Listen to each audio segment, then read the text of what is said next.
by people who know the history and are tired of the contradictions. So in much of the public literature that has been circulating in America, specifically over the past years, there's been a number of articles that are revisiting Christianity, that are revisiting the historical Jesus, that are revisiting concepts of God, concepts of Mary and heaven.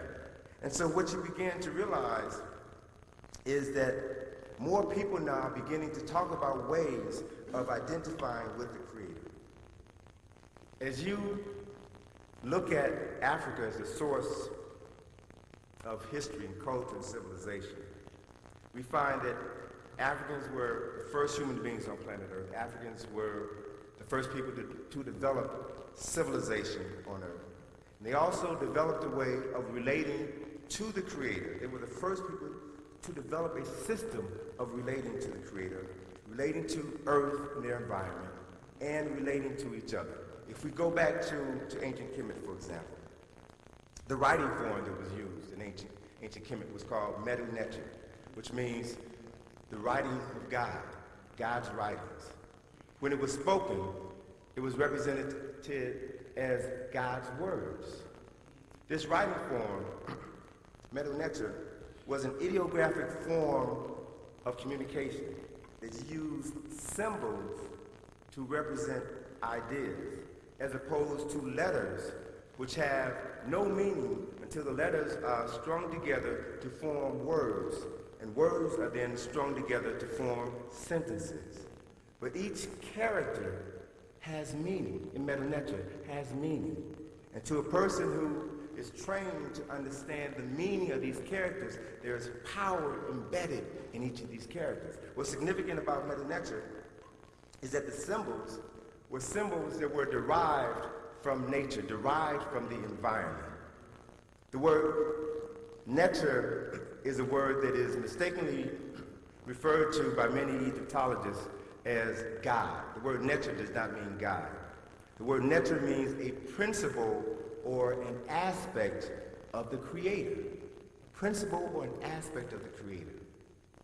So when you think about this, what they were saying, and one of the other contradictions that comes from the study of ancient Kemet, is that people often say that the Egyptians worship a multiplicity of gods, which is not true.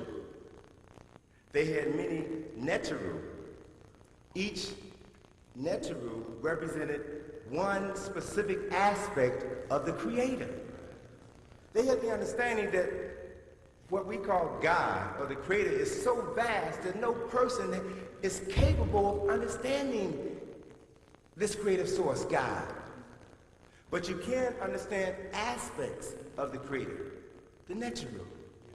And by understanding the multiple aspects of the Creator, you can ultimately come to begin to comprehend the whole by understanding the parts. And so, in this ancient civilization, they specifically reference 36 Neteru, 36 aspects of this creative principle that were projected into the sky and were attributed or associated to 36 different constellations, which revolved around the sky during the course of the year. And as these constellations moved around the sky, then the constellations were grouped, these 36 constellations were grouped into a series of 10 days each. In other words, these constellations, as they moved across the sky, moved past a certain region of the country over a period of 10 days. So those 10 days represented the period of one Neter and constituted 1 week.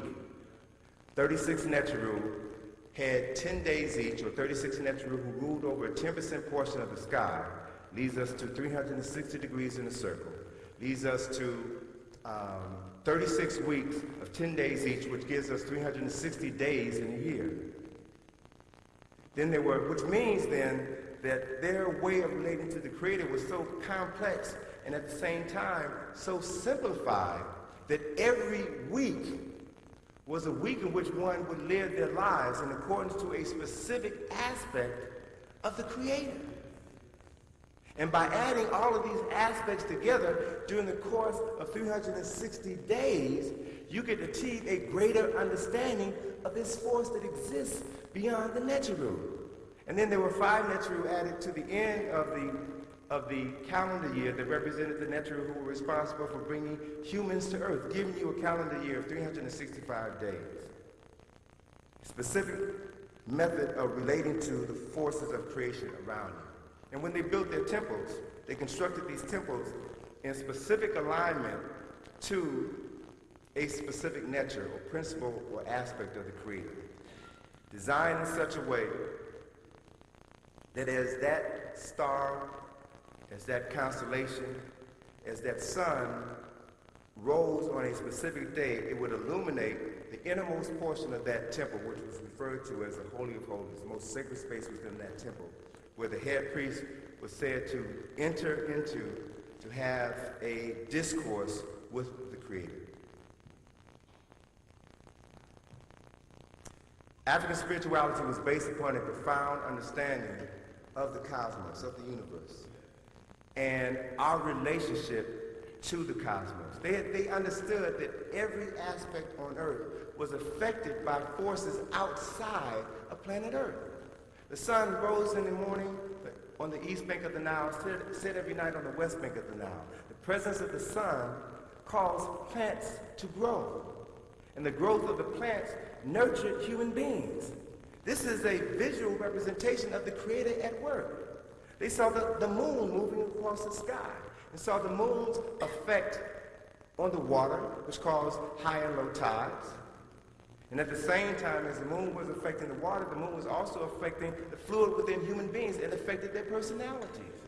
So by understanding that we are all affected by exterior forces, you can then better come to know and understand yourself by coming to know and understand the forces that are exerted on you and others around you by external forces. And so they came to understand and realize that we were in fact spiritual beings living here on earth, having a human experience.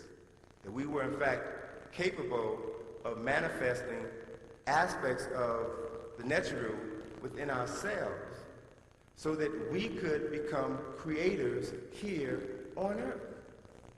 That's who we are. One of the fundamental beliefs in this tradition was that man and woman had a direct relationship with the Creator. Man and woman was never separated from the Creator. This relationship always exists within, and as long as you maintain your connection through ritual, through diet, through exercise, you would always be able to express your relationship to the Creator by the things that you created. So all of life is a ritual. Rituals were a part of the rites of passage. They represented your growth from birth to maturation, adulthood, death, ancestorhood, and rebirth. Spirituality established a foundation which helped a person cultivate their humanity. But when that link was destroyed, we lost our connection to the spiritual, and we became susceptible to the manipulative forces of others. If you understand, in a couple of books written by an African couple, Amalidoma Somé and his wife, Sobonfu Somé, they have provided us with a very insightful look into an African concept of spirituality. As a matter of fact, in Sobonfu Somé's book, The Spirit of Intimacy, she talks about a ritual that is performed on a pregnant woman that speaks to their profound understanding of spirit and who and what we are. Let me just share an excerpt of that ritual with you. It's in the chapter entitled Born to a Purpose. It says that when a woman is pregnant, there's a ritual performed called the hearing ritual.